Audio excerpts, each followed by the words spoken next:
फिलहाल बढ़ते हैं आगे। बात अब देखिए केरल को लेकर करेंगे। केरल में जीत का परचम लहराने के बाद अब सबसे बड़ा सवाल यही है कि राज्य की कमान किसके हाथ में होगी। जी हां, तिरुवनंतपुरम से लेकर दिल्ली तक बैठकों का दौर जारी है, लेकिन सस्पेंस जो है वो अभी भी बरकरार है। मुख्यमंत्री की कुर्सी को लेकर खींचतान के बीच आज कांग्रेस अध्यक्ष मल्लिकार्जुन खड़गे ने केरल के दिग्गज नेताओं को दिल्ली तलब किया है। बताया जा रहा है कि खड़गे नेताओं से 1-to-1 फीडबैक लेंगे। उम्मीद जताई जा रही है कि खड़गे और राहुल के साथ होने वाली इस बैठक के बाद सीएम फेस का ऐलान हो सकता है। तो वहीं मुख्यमंत्री की रेस में 3 बड़े नाम जो हैं वो सबसे आगे चल रहे हैं। केसी वेणुगोपाल, वीडी सतीशन और इसी के साथ ही रमेश चेन्नीथला। आपको बता दें कि 140 विधानसभा सीट वाली केरलम विधानसभा में कांग्रेस नेतृत्व वाली यूडीएफ ने 102 सीटों पर जीत दर्ज की है। यूडीएफ में कांग्रेस सबसे बड़ी पार्टी है। यहां कांग्रेस का मुख्यमंत्री बनना है, लेकिन भारी जनादेश मिलने के बाद भी पार्टी अभी तक अपना मुख्यमंत्री नहीं चुन पाई है। केरलम विधानसभा का कार्यकाल 23 मई तक आपको बता दें कि है। तो सस्पेंस अभी भी बरकरार है। सीएम की कुर्सी पर सस्पेंस अभी भी बरकरार है। दिल्ली में इसको लेकर जो मंथन है लगातार किया जा रहा है और साथ ही साथ देखिए इसको लेकर राजनीति भी शुरू हो चुकी है। और वहीं देखिए केरल में मुख्यमंत्री बनाने को लेकर चल रही सियासी उठापटक पर सियासी बयानबाजी भी तेज हो चुकी है। प्रधानमंत्री नरेंद्र मोदी ने कांग्रेस पर तंज कसा है। इतना ही नहीं, प्रधानमंत्री ने कहा कि कांग्रेस 5 साल में 5 मुख्यमंत्री बनाने के फैसले पर भी मंथन कर रही है। केंद्रीय मंत्री ज्योतिरादित्य सिंधिया ने भी कांग्रेस पर निशाना साधा। कांग्रेस पर प्रहार करते हुए उन्होंने कहा कि धीरे धीरे पार्टी अपने कार्यकर्ताओं का भरोसा खो देगी। तमिलनाडु में प्रक्रिया चल रही थी और इनकी इकोसिस्टम दिल्ली में बैठे बैठे देश को गुमराह करते थे कि देखो 4 तारीख को नतीजे आ गए, 5 हो गई, 6 हो गई, 7 हो गई, 8 हो गई, तमिलनाडु में सरकार नहीं बन रही है। अरे भाई, केरल में तो पूर्ण बहुमत है, वहां तो बना लो।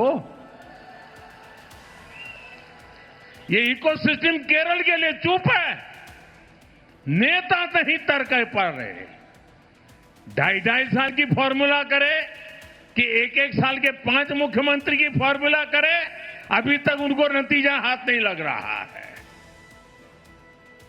और अपने पार्टी के नेताओं को भी वादे करना और फिर पीठ में छुरा भोंकना। छत्तीसगढ़ में वही किया, राजस्थान में वही किया, कर्नाटका में अभी भी वो खेल चल रहा है। अब केरला की बारी है।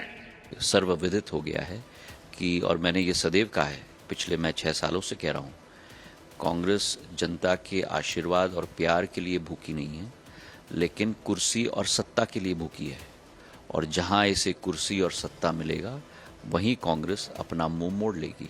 और इसका बहुत ताज़ा उदाहरण पिछले कई दिनों में जो निर्णय लिए गए हैं उससे जनता को दोबारा अवगत किया गया। मैं मानता हूं कि जिस पार्टी ने जनता का विश्वास उत्तर से दक्षिण और पूर्व से पश्चिम हार दिया है, वो पार्टी अब अपने कार्यकर्ताओं का विश्वास भी धीरे धीरे हारने वाली है। तो देखिए किस तरह से प्रधानमंत्री नरेंद्र मोदी की तरफ से हमला बोला गया। ज्योतिरादित्य सिंधिया को भी आप सुन रहे थे। लेकिन देखिए इस बीच मुख्यमंत्री की रेस में 3 नाम सबसे आगे चल रहे हैं। वो कौन कौन से नाम है ये भी आपको बताते हैं। सबसे पहले तो वेणुगोपाल, दूसरा नाम है सतीशन और तीसरा नाम है रमेश चेन्नीथला। देखिए केसी वेणुगोपाल की बात करें तो आलाकमान का भरोसा है उन पर, विधायकों का समर्थन भी उन्हें है। दूसरा नाम है वीडी सतीशन, कुशल रणनीतिकार है, जमीन पर पकड़ है उनकी। रमेश चेन्नीथला, लंबा अनुभव है उनके पास और गुटीय संतुलन में वो माहिर है। तो केसी वेणुगोपाल, वीडी सतीशन और रमेश चेन्नीथला, ये 3 नाम जो सबसे आगे चल रहे हैं। केसी वेणुगोपाल की बात करें तो देखिए ये दिल्ली में आलाकमान के सबसे भरोसेमंद माने जाते हैं। इसके अलावा आपको बता दें कि हालांकि उन्होंने विधानसभा चुनाव नहीं लड़ा, लेकिन पार्टी उन्हें राज्य की कमान सौंपने पर गंभीरता से विचार कर रही है। ये भी जो जानकारी सामने निकल कर आ रही है। वीडी सतीशन विधानसभा में विपक्ष के एलओपी के तौर पर उन्होंने जमीन पर काफी अच्छा काम किया है। दूसरी तरफ रमेश चेन्नीथला, वो भी वरिष्ठ नेता है और उनके पास अनुभव की कमी नहीं है। खुशबू हमारी संवाददाता हमारे साथ लाइव जुड़ चुके हैं इस पूरी खबर पर। सीधा रुख खुशबू का करेंगे, जानकारी लेंगे क्या कुछ अपडेट सामने निकल कर आ पा रहा है। खुशबू, 8 दिन हो चुके हैं लेकिन सस्पेंस अभी भी बरकरार है। आज पिक्चर क्लियर हो पाएगी या फिर नहीं, जरा जानकारी दीजिएगा।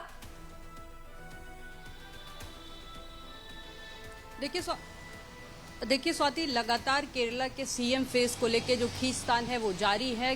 केरल से लेके दिल्ली तक बैठकों का दौर चल रहा है, लेकिन जो चुनाव है सीएम के चेहरे का वो नहीं हो पा रहा है। हालांकि जब ऑब्जर्वर्स गए थे, मुकुल वासनिक और अजय माकन केरल में, जब वहां पे ऑब्जर्वर्स की बैठक हुई थी, विधायक दल की बैठक के दौरान प्रस्ताव पारित किया गया था एक कि अंतिम निर्णय जो है वो कांग्रेस के राष्ट्रीय अध्यक्ष मल्लिकार्जुन खड़गे लेंगे। अब खड़गे को और राहुल गांधी के घर पे जब खड़गे के घर पे बैठक हुई राहुल गांधी के साथ, और तमाम ये नेता जिनका नाम अभी रेस में शामिल है, केसी वेणुगोपाल, रमेश चेन्नीथला और वीडी सतीशन, ये सभी पहुंचे हुए थे उनके घर पे। और वहां पे जो सूत्रों से जानकारी मिली वो ये थी कि वहां पे जिस तरीके से ऑब्जर्वर्स की बैठक के दौरान सबसे ज्यादा विधायकों का समर्थन केसी को मिला था, केसी वेणुगोपाल को मिला था। अब चूंकि आला कमान की भी वही पसंद है, केसी वेणुगोपाल राहुल गांधी के बेहद करीबी हैं, दिल्ली की राजनीति में सक्रिय हैं, कांग्रेस के जीएसओ हैं पार्टी के। ऐसे में सबसे ज्यादा जो पसंदीदा नाम था वो आला कमान की तरफ से केसी वेणुगोपाल को लेकर चर्चा थी, केसी वेणुगोपाल के नाम पर। लेकिन बाकी जो दो लोग थे, जो रमेश चेन्नीथला और वीडी सतीशन, उनकी सहमति नहीं बन पाई। वीडी सतीशन का कहना था कि वो पूरे 5 सालों के कार्यकाल में जब विपक्ष में रही यूडीएफ उसके दौरान जो है ग्राउंड पे काम किया, उन्होंने लोगों के बीच जाके मुद्दे उठाए, तमाम चीजें पार्टी को मजबूत की, और कहीं ना कहीं ये बात उनके लिए बिल्कुल सटीक थी। लेकिन रमेश चेन्नीथला जो थे, उनका कहना है कि वो सीनियर हैं पार्टी में, अगर केरल में देखा जाए तो वो सीनियर हैं और उनको सीनियरिटी के हिसाब से मिलना चाहिए पद, और काफी लंबे वक्त से सक्रिय भी हैं कांग्रेस में, राजनीतिक अच्छे रणनीतिकार माने जाते हैं।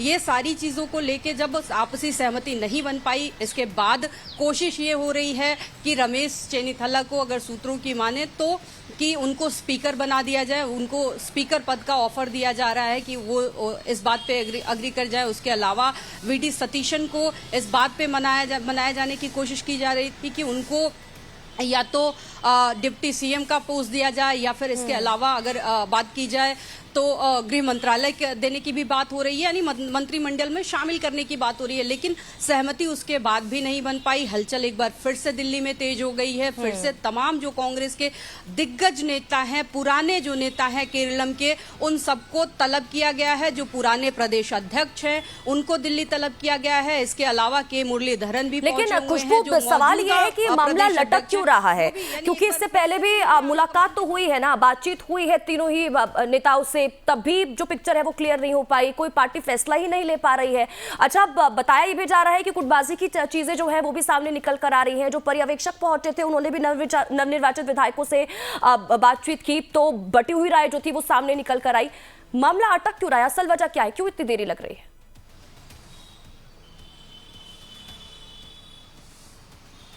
देखिए स्वाति, पहले से ही ये सभी को पता है कि केरल में 3 गुट थे। तीनों गुट में एक गुट जो था वो केसी का था, एक वीडी का था और एक चेन्नीथला का। हालांकि चेन्नीथला का ग्राउंड पे इतना कुछ नहीं है, लेकिन उनका कहना है सीनियरिटी के हिसाब से। और यही कारण है गुटबाजी जो सबसे बड़ी परेशानी पार्टी के भीतर है। कहीं ना कहीं पार्टी का जो पूरा ऑर्गेनाइजेशन है, राज्य दर राज्य, आप हर राज्य में इसी तरीके से देखती होंगी कि हर राज्य में जब भी चुनाव आते हैं आपसी गुटबाजी शुरू हो जाती है। कई राज्य गुटबाजी के चक्कर में हार चुकी है पार्टी, लेकिन अभी जहां पे सरकार बना लिया है, जहां पे पूरी मेजॉरिटी मिली है, ठीक है खुशबू, बहुत बहुत शुक्रिया इन तमाम